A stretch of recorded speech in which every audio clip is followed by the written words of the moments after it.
Turkey was supposed to be Russia's friend. For years, Turkish President Recep Tayyip Erdogan walked a fine line, balancing between NATO and Moscow. He kept trade open, refused to sanction Russia, and even bought weapons from Putin's military. But now, everything has changed. In a move that even the US didn't see coming, Turkey is starting to shift, and it's not in Russia's favor. Erdogan has stopped playing neutral. He's openly backing Ukraine's territorial integrity, making life harder for Putin, and pulling Turkey further into NATO's sphere of influence. The big question is, why? Is Turkey turning on Russia for good? Or is this just another strategic play by Erdogan to secure more power for himself? And if Turkey is truly breaking away from Russia's grip, what does that mean for the war in Ukraine and the future of NATO? Let's break it all down. Of course, the main actor behind the sudden shift in allegiances is the current Turkish President Erdogan. To understand his actions, we'll need to dive a bit deeper into why exactly Turkey and Russia have this complicated relationship. For that, we need to go slightly further back in time, to the 11th century in fact. Crimea originally didn't belong to either the Russians or the Ukrainians. The region first came under Turkish influence through the Cumans, a nomadic people who settled there around the 11th century. Later, the Mongol-led Golden Horde ruled Crimea, laying the groundwork for the rise of the Crimean Khanate in the 15th century. This Tatar-led state, though independent in theory, soon found itself under Ottoman suzerainty. By 1475, the Ottoman Empire had seized Crimea's major coastal cities, including Kaffa, a crucial trading port. While the Crimean Khanate remained semi-autonomous, its rulers swore allegiance to the Sultan in Istanbul. Crimea became a key military asset for the Ottomans, providing skilled Tatar cavalry for their campaigns. The peninsula also served as a launching point for raids into Russian and Polish territories, fueling the slave trade that enriched the empire. This arrangement lasted for over 300 years. The 18th century, however, marked a turning point. The Russian Empire, expanding aggressively under Peter the Great and later Catherine the Great, saw Crimea as a gateway to warm water ports. A series of wars between Russia and the Ottomans culminated in the Treaty of Küçükçenarsa in 1774, which nominally granted Crimea independence. In reality, it was a stepping stone for Russian annexation, which officially occurred in 1783. The Ottomans, weakened and unable to prevent this loss, had to accept a bitter defeat. Even after losing Crimea, Turkey's strategic interest in the peninsula remained strong. The Crimean War, which lasted from 1853 to 1856, saw the Ottoman Empire, backed by Britain and France, fighting Russia to curb its expansion. While the war ended in a temporary setback for Moscow, Crimea remained firmly in Russian hands. Meanwhile, the Crimean Tatars, long aligned with the Ottomans, faced increasing persecution. Waves of them fled to Ottoman lands, particularly modern-day Turkey, further diminishing the region's Turkish identity. The Soviet era brought even greater suffering. In 1944, Stalin accused the Crimean Tatars of Nazi collaboration and ordered their mass deportation to Central Asia. Entire families were forced onto cattle trains and tens of thousands perished due to starvation, disease, and brutal conditions. For decades, Tatars were banned from returning and their homeland was repopulated with ethnic Russians. It was estimated that between 150,000 and 200,000 people were displaced from their homes and forced to move deeper into Asia. It wasn't until the early 1990s, during the Soviet Union's collapse, that many Tatars finally made their way back to Crimea. So why is Crimea so important to all parties involved? Well, there are a few major reasons, the first being the region's vital access to the Black Sea. When Russia annexed the region in 2014, it regained the ability to create a new fleet in the Black Sea, which could be used to exert influence, mainly militarily and politically, in Eastern Europe.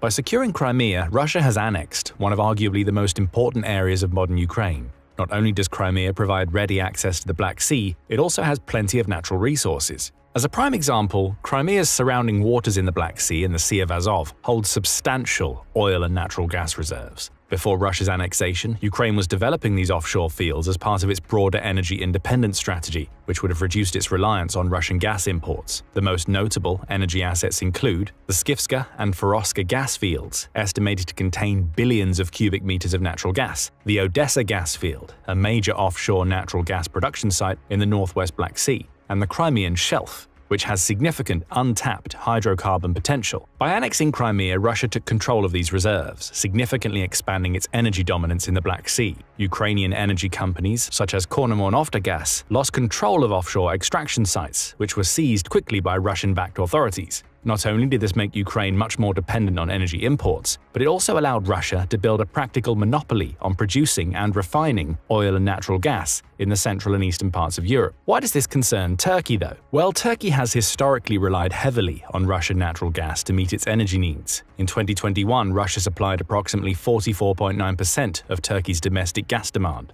This dependency has been increasing over the past decade. The Russian share of Turkey's total natural gas imports fell from 60% in 2013 to 39% in 2022. Despite this decline in percentage terms, the absolute volume of natural gas imported from Russia has remained relatively stable. After Russia annexed Crimea in 2014, Turkey's natural gas imports from Russia took on new strategic importance. While Western nations enacted sanctions on Moscow, Turkey chose to maintain its energy ties. At the time, over 55% of Turkey's natural gas came from Russia, flowing through the Blue Stream and Western Line pipelines. The annexation didn't immediately disrupt these supplies, but it reinforced the delicate balance Turkey had to maintain. With such a high level of dependency, any geopolitical shift could threaten its energy security. That balance didn't last long. In 2015, Turkey shot down a Russian Su-24 fighter jet near the Syrian border, triggering a full-blown crisis between the two countries. Moscow responded with harsh economic sanctions, cutting trade and restricting tourism. Suddenly, the gas that had seemed so reliable became a potential weapon.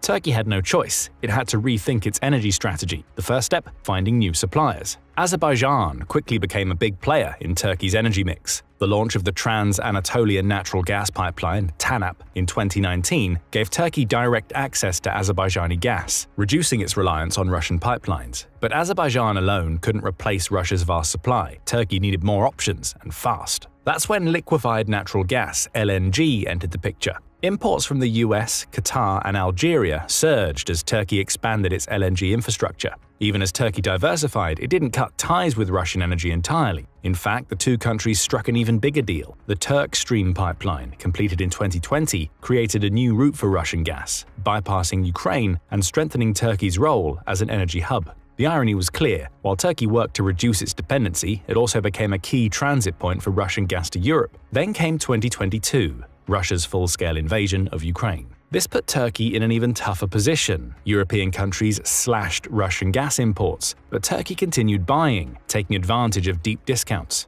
The war only underscored what had become obvious since Crimea: relying too much on Russian gas was a dangerous game. The pressure to shift away from Moscow wasn't just about politics anymore, it was about long-term energy security. Where did that leave Turkey? Still walking a tightrope. It continues to buy Russian gas while expanding its LNG capacity and deepening partnerships with Azerbaijan and other suppliers. This situation was further complicated due to the fact that Turkey is in NATO. Turkey's obligations to NATO have repeatedly forced it to step back from aligning too closely with Moscow. While Russian natural gas remained a crucial part of Turkey's energy supply, the country's military commitments to the alliance have made it impossible to fully embrace Russia as a strategic partner. Every time tensions between Russia and NATO escalate, Turkey is reminded of where its true security interests lie. The annexation of Crimea was one of the first major tests of this. As a NATO member, Turkey was expected to stand with the alliance in condemning Russia's actions. While it stopped short of imposing sanctions, it voiced strong support for Ukraine's territorial integrity and denounced persecution of Crimean Tatars.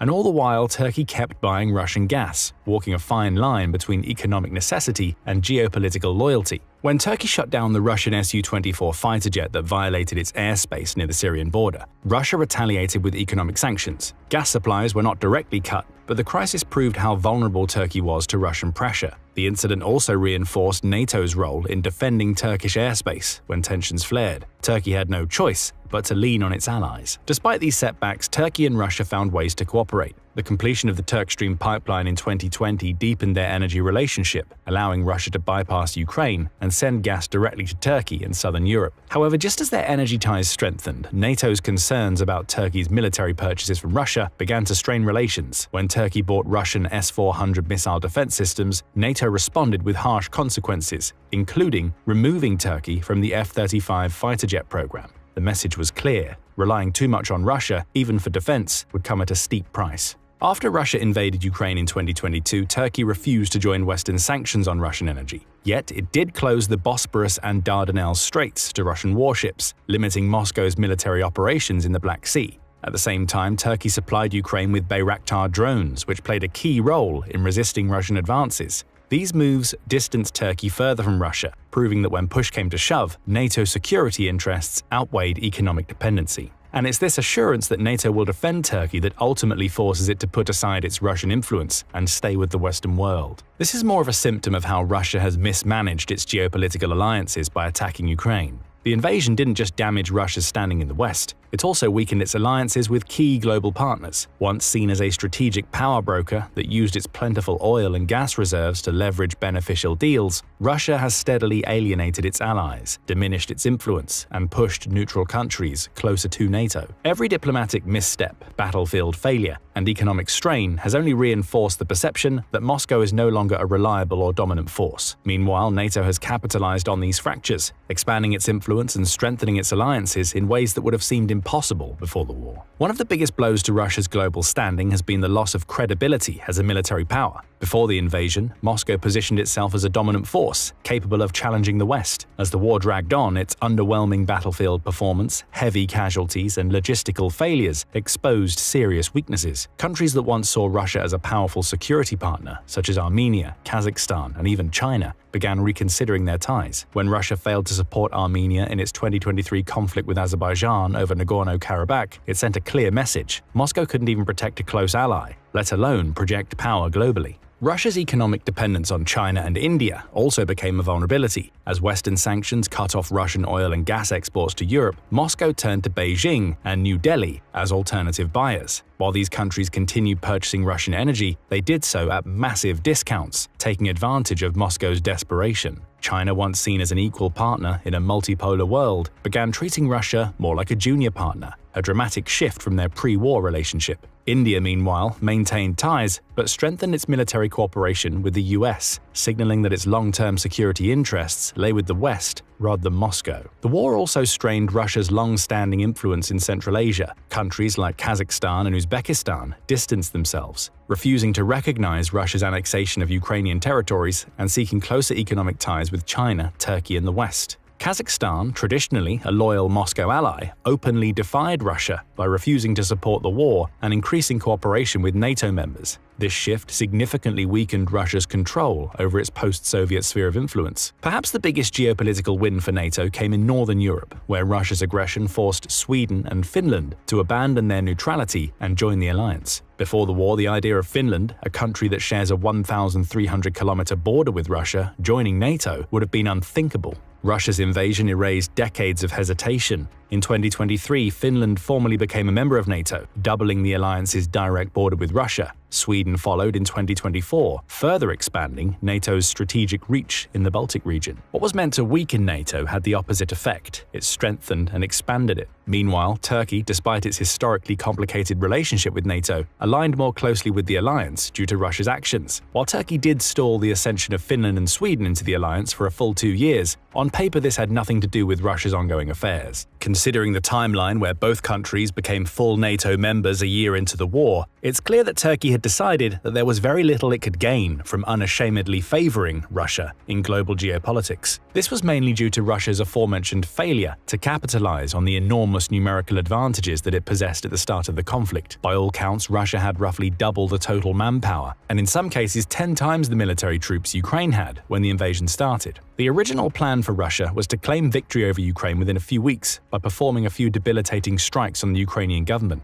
When that failed, Russia faltered and seemed to stumble on what route to take for its strategy. What should have been a quick invasion was initially repelled, to the point where most of the Russian gains in the west of the country were completely annulled by the end of 2022. While it wasn't as obvious at that point, the war turned out to be a complete disaster for Russia. So much so that Turkey bailed as one of Russia's key so-called friends who also had a part in Western alliances. This meant that Russia could no longer leverage Turkey's dependence on Russian oil and gas to dictate NATO's policies and sanctions, or lack thereof. With Turkey out of the picture, the road was clear for NATO to begin its figurative counteroffensive by increasing the rate of donations to Ukraine. This led to Russia making desperate moves after similarly benign statements about its sovereignty being threatened. And with the latest comments from Erdogan himself stating that Turkey steadfastly supports Ukrainian territorial integrity, it's pretty clear how Russia's threats have affected NATO's decisions. Even Russia's few remaining allies, such as Iran and North Korea, offer little real strategic benefit. While they supply Moscow with drones, ammunition, and limited economic support, they do not compensate for the loss of European markets, Central Asian allies, or military credibility. Instead, these partnerships reinforce Russia's growing isolation. A case in point was the fact that the North Korean troops that were sent to Kursk had little to no effect on the state or the progress of the war. Upon their arrival in regions like Kursk, roughly 10,000 to 12,000 troops were thrust into active combat roles. Unfortunately for them, their lack of preparation for modern warfare, especially encountering drone operations, rendered them vulnerable. Reports indicate that North Korean units suffered heavy casualties due to their inability to adapt to the advanced tactics employed by Ukrainian forces. In some reports, it suggested that the North Korean battalions lost more than 3,000 troops over the course of only 4 months. It's not only diminished their effectiveness, but it's also strained Russian military resources, as efforts had to be redirected to support and replenish these underperforming units. The anticipated boost in manpower from North Korean forces did not translate into a strategic advantage for Russia. Instead, the integration of these troops into the Russian meat grinder of a military strategy introduced further logistical errors. Ultimately, the downfall of North Korean troops could be said to be one of the nails in the coffin of Russia to get a country, any country, on its side during the war. With North Korea practically impotent, Turkey turning to the west, and China heavily favoring trying to appear as neutral as possible, Russia has lost pretty much every ounce of geopolitical support it once had. Of course, Russia is still getting economic boons via trade with China, India, and other BRICS countries, but some of these deals are heavily unfavorable for Russia. Nevertheless, the writing is on the wall that Russia will have to continue alone. Which brings us to the question of a possible peace deal and how Turkey might contribute to that. Turkey, despite facing criticism from Western allies, has carefully navigated a complex diplomatic path, demonstrating its ability to mediate between opposing sides, a strategy that seemed to have worked at least somewhat. One of its earliest efforts came in March 2022, when Turkey hosted a high-profile meeting in Antalya between the foreign ministers of Russia and Ukraine. Although the talks ultimately failed to produce a meaningful result, this was the first direct diplomatic engagement between the two nations since the conflict began, and started Turkey's role as an early broker of dialogue. A more impactful achievement was the Black Sea Grain Initiative, born out of urgent concerns over food security as the war disrupted global grain exports. The war triggered severe grain shortages and an escalating food crisis due to Ukraine being the world's 7th largest grain producer and relying on the Black Sea to send its cargo ships out, which was now blocked by the Russian Black Sea Fleet. Recognizing the humanitarian stakes, Turkey and the United Nations brokered a deal on July 22, 2022, establishing a secure shipping corridor for Ukrainian grain exports. This initiative proved to be a lifeline for 349 million people, helping stabilize food markets and sustain Ukraine's economy amid the ongoing war. Turkey's diplomatic outreach extended beyond economic relief. It also played a crucial role in de-escalation efforts. In November 2022, Ankara facilitated a rare meeting between US and Russian intelligence chiefs focused on addressing nuclear threats. More recently, Turkey's mediation efforts proved instrumental in negotiating a high-profile prisoner exchange between Russia and Ukraine. Turkey's ability to play this balancing role stems from its unique position of being both in NATO and yet relatively close to Russia. In truth, this has more to do with Erdogan's movement toward the country being less dependent on alliances with other nations and more culturally uniform. This is a similar philosophy that Putin himself has outlined in a 2021 article, which somewhat falsely equates Ukrainians and Russians as being the same people. Erdogan is applying this concept to Turkey itself, trying to create a country that's more economically, politically, and militarily active. This has made Turkey one of Europe's largest militaries, which is only helped by the country's favorable geographic position that allows it to essentially cut off access to the Black Sea at will. This leads to Turkey having a surprising amount of potential to influence the politics of the war in Ukraine, and its previous mediation efforts underline that. With that said, it's unclear how exactly Turkey will approach peace talks, as Russia, Ukraine, and even the US and the rest of NATO have yet to create a specific plan that tries to satisfy both parties. But whenever that does happen, it's likely going to feature a Russia with no allies in Europe. What do you think? Will Turkey be the one to broker peace in the war, or is this just a power move by Erdogan to reap more political goodwill? Thanks for watching, and leave your comments below.